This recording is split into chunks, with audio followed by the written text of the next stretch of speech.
मैं मनीष रेडू आज आपको एनसीईआरटी सिलेबस कक्षा 12 के हिंदी मीडियम के चैप्टर फर्स्ट संबंध और फलन के बारे में समझाऊंगी। तो सामाजिक जीवन में संबंध को परिभाषित हम ऐसे भाई का बहन के साथ, माता का बेटे के साथ, बेटी के साथ, पिता का बेटे बेटे के साथ, बुआ का भतीजे के साथ, भतीजे के साथ, ये हमारे सामाजिक जीवन के संबंध होते हैं। और इस समुच्चय में है, गणित में हम संबंध के बारे में पढ़ेंगे तो इसके लिए हमें सेट के बारे में, समुच्चय के बारे में जानकारी होनी चाहिए। उसके दो समुच्चयों से हम एक संबंध को परिभाषित करेंगे।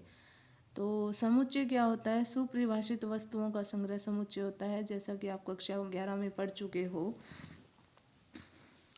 तो सुपरिभाषित वस्तुओं का समुच्चय इस सेट कहलाता है। तो इसके लिए हम पहले संबंध को समझने से पहले हम कार्तीय गुणन, कार्टेशियन प्रोडक्ट बोलते हैं इंग्लिश में, कार्तीय गुणन के बारे में समझेंगे। तो कार्तीय गुणन क्या होता है? तो पहले हम दो समुच्चय लेते हैं। दो समुच्चय, एक समुच्चय हम ए लेते हैं, जैसे ए बराबर ले लिया हमने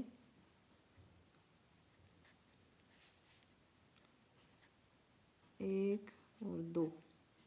दूसरा समुच्चय हमने बी ले लिया, जिसमें दो एलिमेंट हैं, ए और बी। ठीक है, दो सेट ले लिए हमने, एक ए ले लिया, एक बी ले लिया। एक में है 1 और 2 एलिमेंट और बी में है, तो इनका कार्टेशियन प्रोडक्ट देखो कैसे परिभाषित करेंगे। कार्टेशियन प्रोडक्ट होता है ए क्रॉस बी। तो ए क्रॉस बी इक्वल टू, ए में पहले 1 को ए से संबंधित करेंगे, 2 को बी, 1 को बी से संबंधित करेंगे, फिर 2 को इन दोनों एलिमेंट से संबंधित करेंगे। इस सेट में भी दो समुच्चय हैं और इस सेट में भी दो समुच्चय हैं। तो पहले 1 का ए से रिलेशन, 1 का बी से रिलेशन। अब 2 का दोनों से करेंगे, 2 का ए से रिलेशन, 2 का बी से रिलेशन। ये हमने कार्टेशियन प्रोडक्ट निकाल लिया ए क्रॉस बी का। ठीक है, अब देखो, तो हमने कार्टेशियन प्रोडक्ट निकाल लिया ए क्रॉस बी। ए क्रॉस बी में टोटल कितने एलिमेंट हो गए? 4 हो गए। और 1A 1B 1T, पहला यहाँ सेट ए लिया है फर्स्ट में, तो पहला जो एलिमेंट होगा वो ए का ही होगा। और क्रॉस बी लिया है तो दूसरा जो एलिमेंट होगा वो हमेशा बी का होगा। अब इसमें इन दोनों में ए क्रॉस बी में कितने अवयव हैं? नंबर ऑफ ए बराबर है 2 और नंबर ऑफ बी बराबर भी 2 है। तो number of A cross B बराबर होगा 2 × 2 मतलब 4। तो ए क्रॉस बी में कितने अवयव आ गए? कार्तीय गुणन ए क्रॉस बी में 4 एलिमेंट आ गए। ये कर्मित युग्म बोलते हैं वैसे इनको। 1A पहला कर्मित युग्म, दूसरा कर्मित युग्म। अगर हम वैसे बोले ए क्रॉस बी तो हम इसमें 4 एलिमेंट्स हैं, प्रत्येक एक एक करके बोल लें तो कर्मित युग्म 1A 1B ऐसे हो गए। ठीक है, तो आर जो संबंध आर परिभाषित होता है ना, वो हमेशा ए क्रॉस बी का क्या होता है? या तो सबसेट होता है या फिर उसके बराबर होता है। मतलब संबंध को हम किससे परिभाषित करेंगे? आर से परिभाषित करेंगे संबंध को। और आर ए क्रॉस बी का या तो सबसेट होता है या उसके बराबर होता है। तो ए से आर को कैसे परिभाषित करेंगे? समुच्चय ए से समुच्चय बी में परिभाषित एक संबंध आर। संबंध की परिभाषा लिखें। समुच्चय बी ए से समुच्चय बी में परिभाषित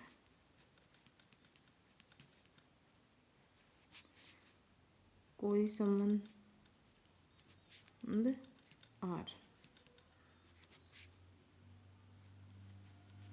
ठीक है, कोई संबंध आर को कैसे परिभाषित करेंगे? आर बराबर मैथमेटिकल, गणितीय रूप में मैथमेटिकल फॉर्म बता रही हूँ आपको। ए बी सच दैट, इसको क्या बोलते हैं? Such that A belongs to, इसको बिलोंग्स टू पढ़ते हैं भाई। ए बिलोंग्स टू ए, ये स्मॉल ए पहला अवयव तो कार्तीय गुणन के ए से लिया गया है। और दूसरा अवयव है कर्मित युग्म का दूसरा अवयव बी है, वो सेट बी से लिया जाएगा। ठीक है,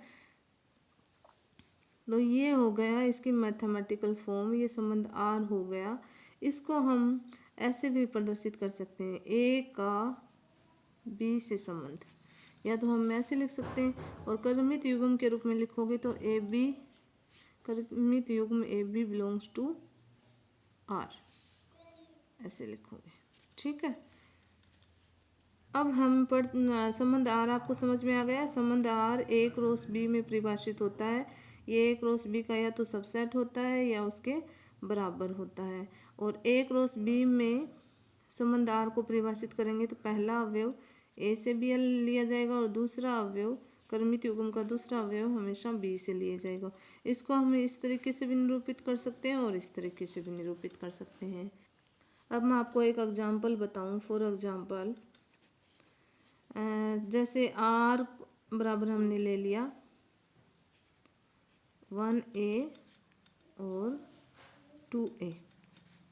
ठीक है, ये संबंध आर, तो आर के ए क्रॉस बी के सभी अवयव आर में नहीं है, तो आर क्या हो गया, तो जहाँ आर क्या हो गया, subset of A cross B हो गया, क्योंकि ए क्रॉस बी में 4 एलिमेंट हैं और इसमें 2 हैं, तो ये ए क्रॉस बी के बराबर ना होके ए क्रॉस बी का सबसेट हो गया। अब इसको हम ऐसे भी दर्शा सकते हैं, 1 का संबंध है ए से, 2 का संबंध है ए से। ठीक है, आप इसको ऐसा भी दर्शा सकते हो। बात आई समझ में? अब देखो एक और एग्जांपल लें तो हम ये ले सकते हैं, R1 बराबर सेट ऑफ 1A 1B। तो इन दोनों में देखो R का प्रांत डोमेन ऑफ R का प्रांत क्या हो जाएगा, R का प्रांत हो जाएगा, फर्स्ट जो एलिमेंट होते हैं वो प्रांत के अवयव होते हैं और सेकंड जो संबंधित अवयव होते हैं, पहले का ए का कर्मित युग्म का पहला अवयव प्रांत, पहले अवयव का सेट प्रांत कहलाएगा और दूसरे अवयव का सेट परिसर कहलाएगा। तो पहले अवयव कौन कौन से हैं, 1 और 2, तो ये क्या हो गया, इसका प्रांत और परिसर यानी रेंज। परिसर इसका हो गया सिर्फ ए। इसका प्रांत डोमेन हो गया। आपको मतलब हिंदी और इंग्लिश दोनों के नाम याद रखने हैं। हिंदी मीडियम वाले बच्चे ख़ास तौर पर ध्यान रखें, आगे वो जब भी कंपटीशन की तैयारी करेंगे या IIT करेंगे तो उनके इंग्लिश बहुत काम आएगी। तो आपको दोनों में लैंग्वेज में ना याद रखने हैं, मैन नेम है, जैसे समुच्चय, सेट, संबंध, रिलेशन, प्रांत, डोमेन। तो इसका प्रांत क्या होगा, फर्स्ट अवयवों का समुच्चय। तो इसके कर्मित युग्म के प्रथम अवयव का समुच्चय, प्रथम अवयव 1 ही है, तो इसका जो सेट बनाएंगे वो प्रांत हो जाएगा। और इसका परिसर रेंज क्या हो जाएगी, कर्मित युग्म के द्वितीय अवयवों का समुच्चय। तो द्वितीय अवयव क्या है, ए और बी, इनका जो सेट होगा वो क्या कहलाएगा, परिसर कहलाएगा, संबंध का परिसर। ठीक है, अब ये भी R1 भी subset of A cross B है। ठीक है, अब आपको बताऊं कि वे ए क्रॉस बी में जैसे ए के अवयव 1 और 2 हैं, तो आगे हम फलन पढ़ेंगे तो उसमें ए का प्रत्येक अवयव की ये इमेज होनी चाहिए। लेकिन संबंध में ये ज़रूरी नहीं है कि ए के प्रत्येक अवयव की इमेज ही हम लें, और इसको हम बोलते हैं, देखो वो 1 की इमेज ए हो गई, 2 की इमेज ए हो गई, और इसमें 1 की इमेज ए हो गई, 1 की इमेज बी हो गई। ठीक है, तो ये होती है इमेज यानी प्रतिबिंब। तो 1 का प्रतिबिंब ए और इसमें 1 का प्रतिबिंब बी, ए और बी दो प्रतिबिंब है। ऐसे हम इसको चित्र के द्वारा समझाएंगे, तो ऐसे समझाएंगे। देखो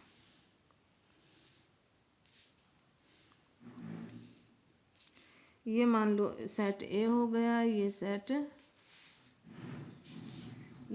बी हो गया, सेट ए और बी 2 हो गए। तो ए में कितने अवयव हैं, 1 और 2, और इसमें ए और बी। ठीक है, तो R1 में देखो R1 कैसे परिभाषित है। R1 परिभाषित है, 1 की इमेज क्या है, 1 का प्रतिबिंब ए है, इमेज यानी प्रतिबिंब, और 1 का प्रतिबिंब बी है।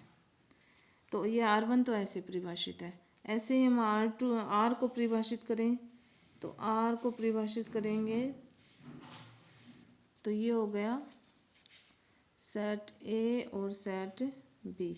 ए में 1 2, बी में ए बी। तो R कैसे परिभाषित है, देखो संबंध R कैसे परिभाषित है।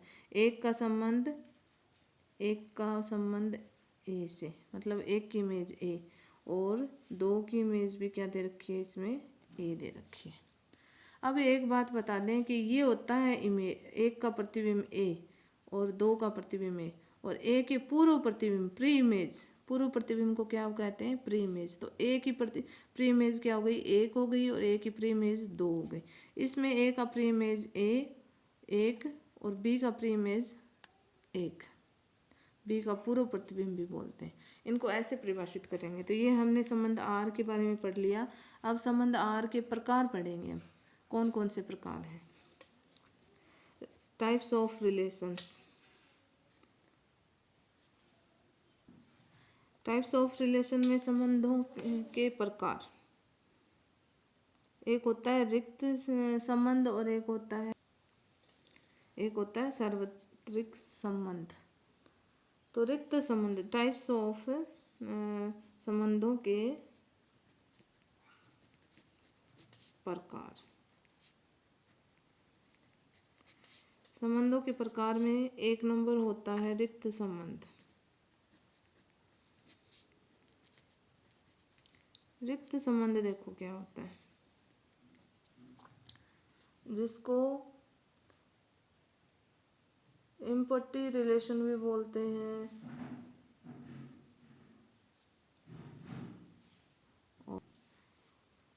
अब देखो रिक्त संबंध वो संबंध होता है जिसमें R = 5 हो, मतलब R में कोई भी एलिमेंट नहीं हो। देखो A cross B Cartesian product हो गया, तो R = 5 हो जाए, ठीक है, तो वो संबंध क्या कहलाता है, रिक्त संबंध कहलाता है। और 5 भी क्या होता है, A क्रॉस A का सबसेट होता है। आपको बता दें,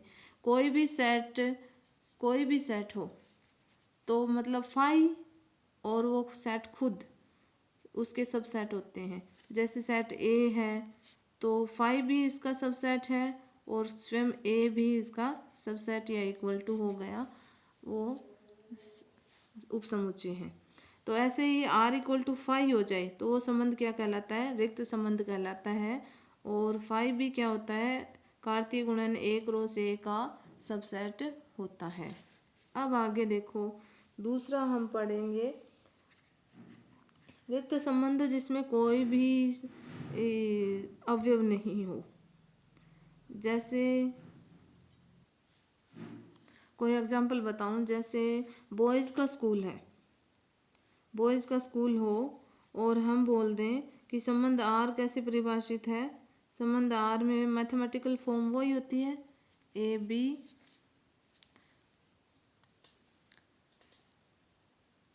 बी सच दैट ए क्या है, ए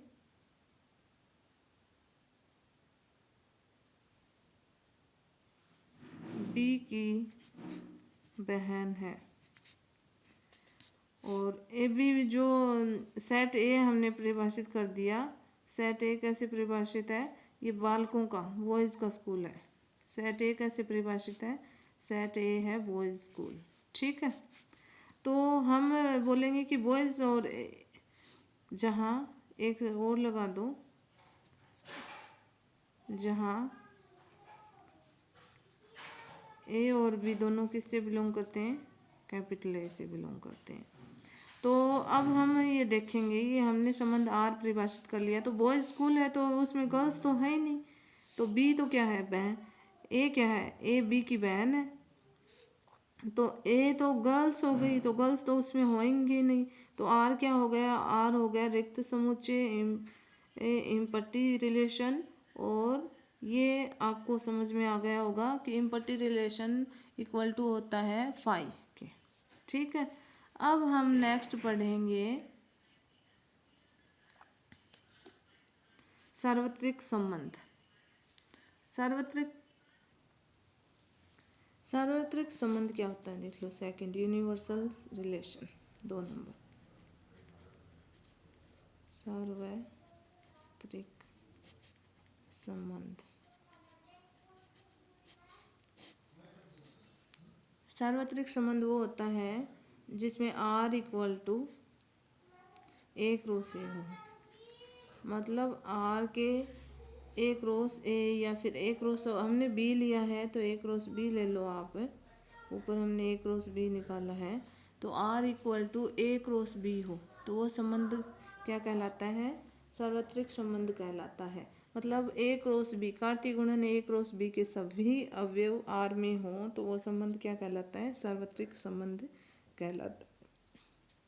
कहलाता है। अब आगे हम पढ़ेंगे और आगे हम जो हमारे जिससे संबंधित हमारे इसमें सवाल हैं मैथ में, वो उन 3 संबंधों के बारे में पढ़ेंगे और उन तीनों संबंधों को मिला के और एक नया संबंध बनता है तुल्यता संबंध, जिसको इक्विवेलेंस रिलेशन बोलते हैं। तो पहले हम इक्विवेलेंस रिलेशन तुल्यता संबंध पढ़ने से पहले हम पढ़ेंगे स्वतुल्य। तो तुल्यता संबंध से पहले हम 3 संबंध और पढ़ेंगे। एक होता है स्वतुल्य संबंध। स्वतुल्य संबंध, स्वतुल्य संबंध देखो क्या होता है। स्वतुल्य संबंध नाम से ही पता चल रहा है, इंग्लिश में बोलते हैं रिफ्लेक्सिव रिलेशन। रिफ्लेक्सिव तो स्व यानी अपना खुद का खुद से रिलेशन हो तो वो संबंध क्या कहलाता है? स्वतुल्य संबंध कहलाता है। जैसे इसको मैथमेटिकल फॉर्म में डिफाइन करेंगे तो R इक्वल टू होना चाहिए, जैसे A का A से, B का B से, C का C से। ये संबंध क्या कहलाते हैं? स्वतुल्य संबंध कहलाते हैं। मतलब खुद से रिलेशन R में परिभाषित हो तो वो संबंध क्या कहलाता है? स्वतुल्य संबंध कहलाता है। For all A B C तीनों कहाँ से बिलोंग करते हैं? सेट ऑफ A से बिलोंग करते हैं। ये संबंध क्या कहलाएगा? स्वतुल्य संबंध कहलाएगा। दूसरा होता है सममित संबंध, सिमेट्रिक रिलेशन जिसको बोलते हैं।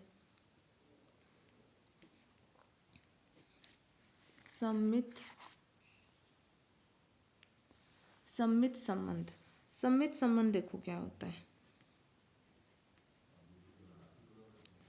सममित संबंध होता है मतलब A का अगर B से संबंध है तो B का A से भी संबंध होना चाहिए। मान लिए हमने दो एलिमेंट ले लें A और B, माना AB बिलोंग्स टू A कोई समुच्चय है, सेट है। तो R को कैसे अगर A B R में बिलोंग करते हैं कि ये तो हम मान के चलेंगे कि AB बिलोंग्स टू R, और ये हमें सिद्ध करना है कि BA बिलोंग्स टू भी R है तो वो सममित संबंध होगा, वरना नहीं होगा। अगर A का B से संबंध है और वो R में डिफाइंड है तो इसका उल्टा B का A से संबंध भी R में डिफाइंड होना चाहिए तो सममित संबंध कहलाता है, वरना उसमें सममित संबंध नहीं होगा। वो संबंध R सममित नहीं होगा। तीसरा होगा संक्रामक, ट्रांजिटिव जिसको बोलते हैं।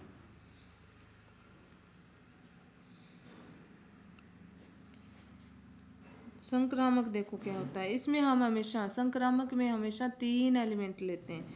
कोई भी सेट के 3 अवयव लेंगे, माना लेट जिसको बोलते हैं ABC belongs to set of A, तो हम 2 तो मान के चलेंगे और तीसरा हमें सिद्ध करके दिखाना होता है कि A और B, तो अगर A का B से संबंध R में परिभाषित है, B C R में परिभाषित है, ये 2 हम मान के चलेंगे तो दिस इम्प्लाइज AC भी R में परिभाषित होना चाहिए। ऐसा दिया है तो वो संबंध संक्रामक होगा, वरना वो संबंध संक्रामक नहीं होगा। अब एक ये होता है कि तुल्यता संबंध। अब मैंने शुरुआत एक नाम बताया था तुल्यता संबंध। तो तुल्यता संबंध देखो क्या होता है। तुल्यता संबंध वो संबंध होता है जिसमें जो कोई संबंध आर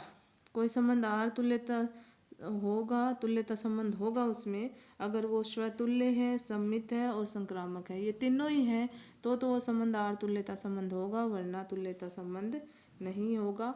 और आगे सवाल जो हमारे होंगे वो इन तीनों के ऊपर ही होंगे और इन तीनों को हम डिटेल से सवालों में और अच्छे से समझेंगे।